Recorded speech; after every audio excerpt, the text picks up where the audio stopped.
Fala aí, pessoal! Esse é o episódio 4 do Viver Experiência Podcast. Seguindo na sequência dessa série sobre comunicação, vamos continuar falando sobre responsabilidade pessoal e poder de escolha. Bom, falamos no último episódio sobre como a gente pode dar a ideia de que algo não é nossa responsabilidade a partir da linguagem. E do impacto que isso tem na nossa mente ao nos ouvirmos falando tal tipo de coisa. E eu vou contar um detalhe psicológico para vocês. O cérebro não sabe diferenciar o que é fantasia do que é realidade. E ele tem uma tendência a acreditar em tudo que a gente diz. E é por isso que alguns psicólogos recomendam as palavras de afirmação quanto intervenção de mudança de mentalidade. Porque você começa a criar um cenário específico mentalmente e isso dá caminho para o cérebro acreditar que aquilo é real. Pois então, quando a gente usa expressões que denotam a ideia de que não temos escolha, nos isentamos da responsabilidade de escolher, ou de que podemos escolher. E é onde entra aquela pergunta: quem escolhe quando você escolhe não escolher? A gente fica perigoso quando não temos consciência de nossa responsabilidade pelos nossos comportamentos, os pensamentos e o que a gente sente. O autor coloca um trechinho de uma fala de um jornalista e romancista francês chamado Georges Bernanos, que eu quero compartilhar com vocês. E diz assim: já acredito há muito tempo que se a eficiência cada vez maior da tecnologia de destruição um dia fizer que nossa espécie desapareça da Terra, não terá sido a crueldade a responsável por nossa extinção. Menos ainda, a indignação que a crueldade desperta, ou as represálias e vinganças que ela atrai, mas sim a docilidade, a falta de responsabilidade do homem moderno, sua desprezível aceitação subserviente de qualquer decreto comum. Os horrores que já vimos, os horrores ainda maiores que logo veremos, são sinal não de que os homens rebeldes, insubordinados, indomáveis, estejam aumentando em número no mundo todo, e sim de que aumenta constantemente o número de homens obedientes e dóceis. Esse texto nos traz a reflexão de que, quando não nos responsabilizamos por quem somos, o que fazemos, o que dizemos e como e o que representamos, nos tornamos seres perigosos, capazes de matar alguém e depois dizer: não fui eu. E é importante que a gente tenha consciência do nosso impacto no mundo. Uma vida tão impessoal é uma vida sem sentido. E é sem sentido nos dois aspectos da palavra. Sem sentido porque não tem direção e sem sentido por não ter uma lógica, né? um senso.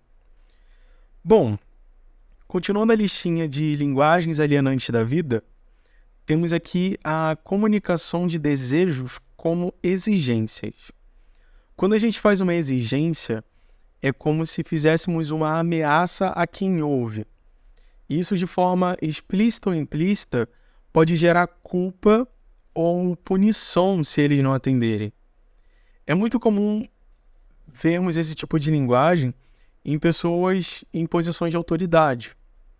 Para quem já viu uma abordagem policial aqui no Rio, é a representação mais perfeita de brutalidade performada, tanto na fala quanto nos atos deles.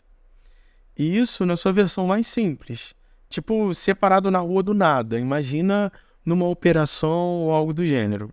Isso não apenas assim, eu digo não por dado de televisão, de reportagem jornalística. Eu já presenciei uma abordagem policial na rua, no BRT, e não foi uma coisa interessante de se ver. E isso nos leva a entender que a gente nunca consegue forçar as pessoas a fazerem nada. É aquele famoso ninguém é obrigado a nada. E é onde entra a importância da gente saber diferenciar um pedido de uma exigência. Não é a partir do uso da força, não só física, né, mas assim, a ideia da força na palavra, que a gente vai levar o outro a fazer algo que a gente deseja. Uma outra forma de comunicação violenta é a que associa o conceito de que certos atos merecem recompensa e outros punição. Esse é um modo de pensar que se forma pelo verbo merecer. Tipo assim, fulano merece ser punido pelo que fez. É uma fala que presume maldade da parte das pessoas que se comportam de determinadas maneiras e demanda alguma punição para fazer essas pessoas se arrependerem e se endireitarem na vida.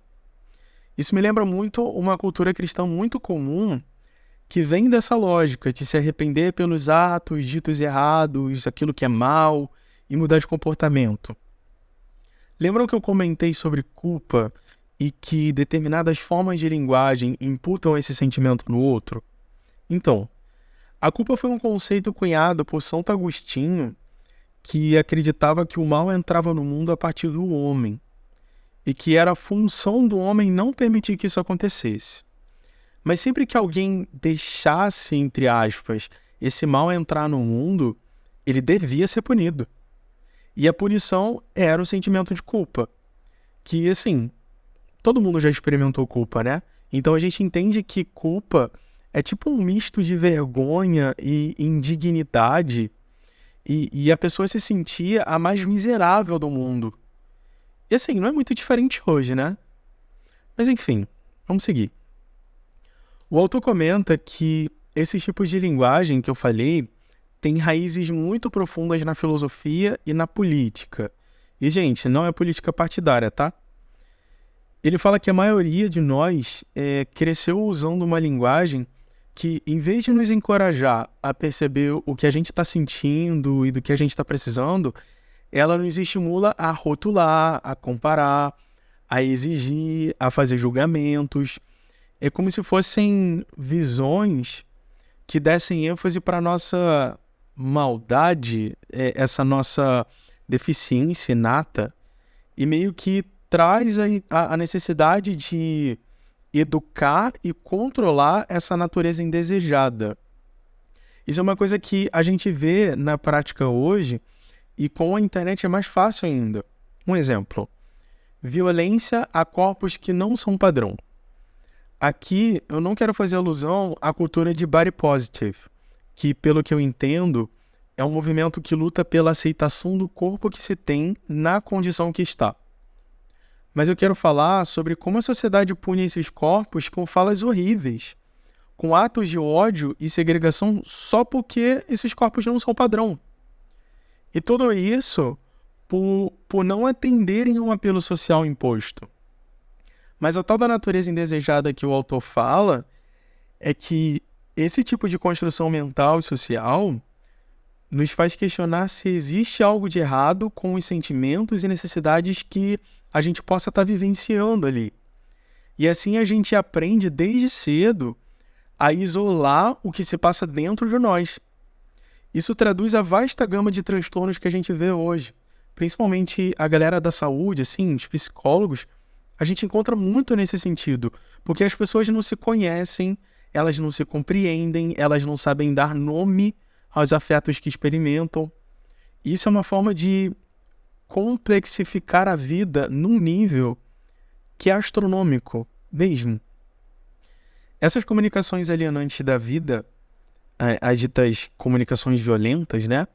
Elas tanto têm origem em sociedades baseadas em hierarquia ou dominação, quanto também sustentam essas sociedades.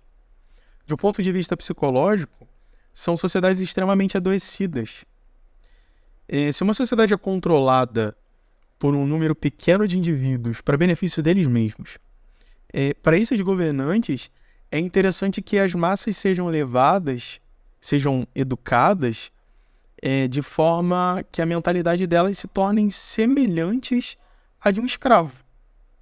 Essa linguagem do errado, ou deveria alguma coisa, ou tenho que, é perfeitamente adequada para esse propósito, de que quanto mais as pessoas forem instruídas a pensar em termos de julgamentos moralizadores que trazem a ideia de que algo é errado ou mal, mais elas são treinadas a consultarem instâncias exteriores, essas ditas autoridades, né? E isso com o fim de saber o que define o que é certo, o que define o que é errado, o que é bom ou mal. Então, quando a gente está em contato com os nossos sentimentos e necessidades, a gente deixa de ser esses bons escravos. A gente quebra o sistema. Isso entra em uma outra coisa que eu trabalho com os meus pacientes, a noção de referência. E é uma coisa que eu tenho estudado e refletido ultimamente. Tudo depende da referência que você tem sobre algo. Por exemplo, quando você observa a relação amorosa dos seus pais, isso se torna meio que inconscientemente a sua referência do que é uma relação amorosa. Ou de pelo menos como ela deveria ser. E o mesmo serve para trabalho, para gestão financeira, comunicação, habilidades e várias outras coisas. A gente pode entender referências como se fossem alvos. É para onde a gente olha quando a gente anda para frente. Tipo a estação final do trem. E o macete aqui é criar ou conhecer novas referências se as que você tem não são saudáveis ou promissoras. Ou então ter mais de uma referência sobre a mesma coisa para que você crie a sua própria. O que, assim, faz total sentido, né? Eu acho, pelo menos.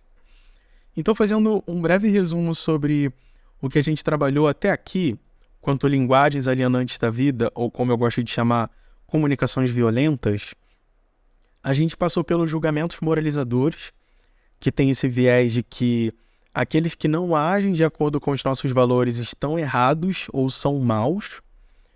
Passamos também pela comparação, que são um tipo de julgamento, onde traz também a noção de rotulação, e é uma violência que pode estar direcionada ao outro ou a nós mesmos. Temos as falas que tiram a nossa responsabilidade pessoal sobre os nossos atos, sobre o que sentimos e o que pensamos. E a ideia de comunicar nossos desejos como se fossem exigências, o que também bagunça a coisa toda e traz o sentimento de culpa ou punição se não atender o que foi dito. Além disso, falamos sobre referências, falamos sobre culpa e sobre escolhas e a importância delas, né? No próximo episódio, vamos retornar para aquelas 4 áreas de foco que eu falei lá no segundo episódio e vamos nos aprofundar na primeira. Então é isso, obrigado pelo seu tempo e atenção e até breve.